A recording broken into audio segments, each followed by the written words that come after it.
काल मी जसं सांगितलं, त्या काळात माझ्या मनात सतत एकच प्रश्न होता, आता पुढे काय? पण आयुष्याने माझ्यासाठी काहीतरी वेगळंच ठरवलं होतं. कोविडची दुसरी लाट सुरू होतीच. बिझनेस आधीच संघर्ष करत होता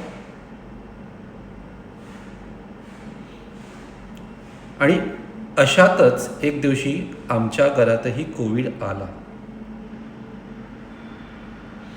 आणि आम्ही सगळेच त्या कोविडच्या भीतीच्या विळख्यात गुंतून बसलो. अशातच माझे वडील जवळपास 13 दिवस हॉस्पिटलमध्ये कोविडशी झुंजत होते. दररोज एकच आशा होती की ते बरे होतील. पण माझ्या वाढदिवसाच्या काही दिवसाआधीच आम्ही त्यांना कायमचं गमावलं. त्यावेळी मी स्वतःही कोविडमधून सावरत होतो. म्हणून त्या क्षणी त्यांच्या जाण्याचा परिणाम माझ्यावर किती खोलवर झाला आहे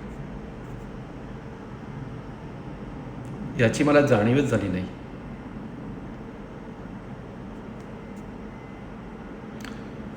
पण काही दिवसांनी मात्र मनात एक वेगळीच पोकळी जाणवू लागली. काहीतरी हरवल्यासारखं वाटू लागलं की आपलं काहीतरी हरवलंय. पण नक्की काय हरवलंय तेच कळत नव्हतं.